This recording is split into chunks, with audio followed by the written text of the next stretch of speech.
సరస్వతి అని కొత్త Telugu cinema. Varalakshmi Sarath Kumar heroine. ఆమెనే ఈ సినిమాకు డైరెక్టరు, ప్రొడ్యూసరు, స్క్రీన్ ప్లే మొదటిసారి డైరెక్ట్ చేసింది. మార్చి 6న థియేటర్స్లో వచ్చింది. ఇప్పుడు ఏప్రిల్ 3న అమెజాన్ ప్రైమ్లో స్ట్రీమ్ అవుతుంది. థియేటర్లో వచ్చినప్పుడు చూడలేదు నేను. ఇప్పుడు ఓటీటీ కాబట్టి, అమెజాన్ ప్రైమ్లో కాబట్టి చూశాను. సినిమా చూస్తే 2 గంటలే ఉంది. గంట ఫస్ట్ హాఫ్, గంట సెకండ్ హాఫ్. అంటే ఈ సినిమా ట్రైలర్ వచ్చినప్పుడు చూస్తే ఇది కొంచెము మనకి విజయ్ సేతుపతితో ఒక సినిమా వచ్చింది, 50వ సినిమా, చాలా పెద్ద హిట్. ఆ సినిమాలో కూడా లక్ష్మి తప్పిపోయింది అని వెతుకుతూ ఉంటాడు. ఈ సినిమా ట్రైలర్ వచ్చినప్పుడు కూడా సరస్వతి మిస్సింగ్ అనేసి వరలక్ష్మి శరత్ కుమార్ వెతకడము ఆ సినిమాలాగా అనిపించింది ట్రైలర్ చూసినప్పుడు. ఆ తర్వాత బాగానే ప్రమోట్ చేసింది. తనకున్న పరిచయాలతో చాలామంది యాక్టర్లను పెట్టింది సినిమాలో. ప్లస్ ప్రమోషన్స్ కూడా బాలయ్య లాంటి వాళ్ళతో ప్రమోట్ చేయించింది సినిమాని. ప్లస్ ప్రీ రిలీజ్ ఈవెంట్లో తెలుగులోనే తీశారు ఈ సినిమాని. తను తమిళన్ అయినా కానీ హైదరాబాద్లో సెటిల్ అయింది. హైదరాబాద్లో తెలుగులోనే తీసింది. ఫస్ట్ డైరెక్టర్ కూడా పెళ్ళైన తర్వాత తీసిన ఫస్ట్ మూవీ డైరెక్టర్గా అండ్ హీరోయిన్గా. ప్రొడ్యూసర్గా వాళ్ళ అక్కనో చెల్లో ఆమె కూడా ఉంది. ఈమె కూడా ఒక ప్రొడ్యూసర్. సో సినిమా కథ అని ట్రైలర్ చూస్తే ప్రొడక్షన్ వాల్యూస్ పెద్దగా కనపడలేదు. ఏమంటే కొద్దిగా క్యూరియాసిటీ బిల్డ్ చేశారు ప్రమోషన్తో. ప్రీ రిలీజ్ ఈవెంట్లో రాధికా శరత్ కుమార్ చేసిన కామెడీ చాలా బాగా వైరల్ అయ్యింది. అది తర్వాత సినిమా రిలీజ్ అయ్యాక కొద్దిగా కాంట్రవర్సీ కూడా అయ్యింది. సినిమాకి కథ అందించింది బుర్రా సాయి మాధవ్. అతను మాటలు రాస్తాడు. RRR లాంటి సినిమాలకి మాటలు రాస్తాడు. అతని కథ స్టోరీ టైటిల్స్లో అతని పేరే ఉంది. అతను సినిమా రిలీజ్ అయ్యాక ఒక ట్వీట్ పెట్టాడు, నా కథని రేప్ చేశారు అన్నట్టుగా పెట్టాడు అనమాట. అది కాంట్రవర్సీ అయ్యింది. దానికి వరలక్ష్మి శరత్ కుమార్ కూడా జవాబు ఇచ్చింది, ఆ కథ కొనుక్కున్నాము డబ్బులు ఇచ్చి, సో ఆ కథ నాకు తగ్గట్టుగా మార్చుకున్నాను, తప్పేం లేదు అన్నట్టు ఆమె అనింది. సో అవన్నీ పక్కన పెట్టేస్తే సినిమా ఎలా ఉంది అంటే, నేను ట్రైలర్ చూస్తే ఎవరైనా నాసిరకం సినిమా అని అర్థమవుతుంది. బట్ ఏమంటే ఇప్పుడు ఓటీటీ అని కాబట్టి చూశాను, 2 గంటలే కదా అని చూశాను. సినిమా చూస్తే స్టార్టింగ్లో అంటే ప్రజెంట్ టైంలో జరిగినట్టు చూపించారు. అంతా హైదరాబాద్లోనే షూట్ చేసినట్టు చూపించారు. ఎక్కడ సెట్స్ గిట్స్ ఏం లేవు, రియల్ లొకేషన్స్లో తీశారు. అంటే బడ్జెట్ లేదు కాబట్టి.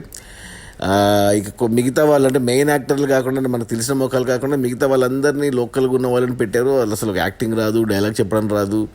ఏదో ఒక టీవీ సీరియల్ లాగా అనిపించింది నాకు ప్రొడక్షన్ వాల్యూస్ చూస్తే. ఆ కెమెరా వర్క్ కానీ అది కానీ. దానికి కూడా మ్యూజిక్ డైరెక్టర్ తమను. అసలు తమను ఎలా ఒప్పుకున్నాడు అంటే పేరు వేసాడేమనిపించింది. ఎందుకంటే మ్యూజిక్ లేదు సినిమాలో ఎక్కడ. పాటలు లేవు, బ్యాక్గ్రౌండ్ స్కోర్ కూడా ఏం లేదు, అసలు ఏమీ లేదు. ఇంకా సినిమా చూస్తే ఇది మనకున్నట్టుగానే మనకి స్టార్టింగ్లోనే మనకు ట్రైలర్లో చూపించినట్టు సరస్వతి నాకు మిస్సింగ్ అనే నాకు డౌట్ కొడుతూనే ఉంది. ఎవరికైనా డౌట్ కొడుతుంది. విజయ్ సేతుపతి సినిమా చూసాం కాబట్టి ఆమె చేస్తున్న యాక్టింగ్ అవన్నీ చూస్తే ఇదంతా డ్రామా అనే మనకు తెలిసిపోతుంది. సో ఇలా 45 నిమిషాల పాటు ఇదే నడిపారు సినిమా.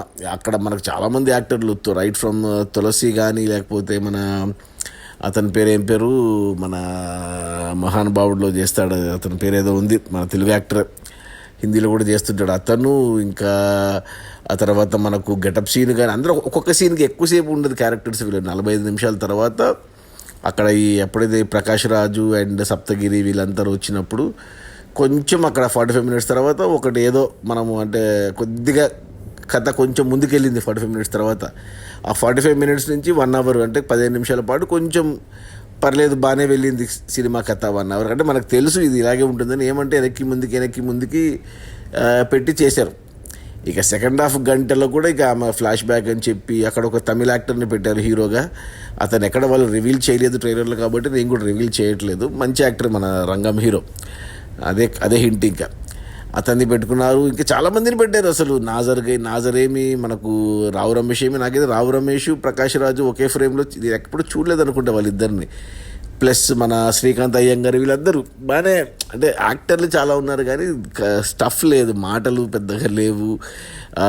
కథ ఏంటో అంతా ఒక రకంగా ఉంది. దానికి తోడు వరలక్ష్మి పెళ్ళయ్యాక సన్నబడింది, చూడలేకపోతున్నాము. ఆమె ఏడుస్తూనే ఉంది సినిమా అంతా. ఆమెని క్లోజప్ షాట్స్లో చూడలేకపోయాము. అందులో ఆ ప్రజెంటేషన్ కూడా చాలా నీరసంగా, ఒక టీవీ సీరియల్ కంటే దారుణంగా ఉంది. అసలు ఏమీ లేదు సినిమాలో. ఎందుకు తీసిందో ఏం పాడో అనుకున్నాను నేను. ఇంకా అలాగే ఇంకా సెకండ్ హాఫ్ ఎలాగో కంప్లీట్ చేశాను మొత్తానికి సినిమాని.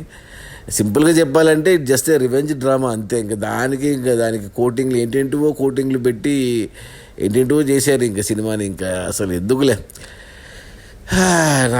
నాకైతే అస్సలు నచ్చలేదు ఈ సినిమా. అసలు ఈ సరస్వతి తన టైటిల్ కూడా కాంట్రవర్సీ అయ్యింది.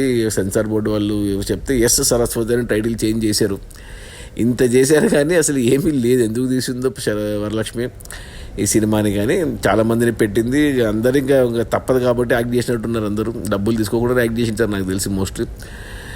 సో ఇక అమెజాన్ వాళ్ళు కొన్నారు కాబట్టి పెట్టిన పెట్టుబడి వెనక్కి వచ్చేమో ఆమెకి. థియేటర్లో అయితే ఎవరు చూడలేదు, చాలామందికి తెలియదు కూడా ఈ సినిమా గురించి. సో అమెజాన్లో ఉంది, చూస్తా అంటే చూడండి. ఒకవేళ చూస్తే ఫ్యామిలీతో చూడొచ్చా అంటే ఫ్యామిలీతో చూడడానికి కొద్దిగా ఇబ్బంది, ఎందుకంటే ఇది కొద్దిగా రేపుల మీద డిపెండ్ అయిన సినిమా కాబట్టి కొద్దిగా అవి ఉంటాయి. అంటే ఎటువంటి చూపించలేదు కానీ ఎందుకులే ఫ్యామిలీస్తో అసలు చూడొద్దని చెప్తాను నేను. First of all 2 hours time waste. So నా రేటింగ్ వచ్చి 1/5. నాకైతే అస్సలు నచ్చలేదు. వరలక్ష్మి శరత్ కుమార్ వృధా ప్రయత్నం. ఆమె యాక్టర్గానే రావాలి, ఇంతకుముందు కిక్లో చేసినట్టు లేదా వీరసింహారెడ్డి అలాంటి పవర్ఫుల్ సపోర్టింగ్ క్యారెక్టర్లు చేసుకుంటూ రావాలి, కానీ ఇవన్నీ పనికిరావు. Okay, bye.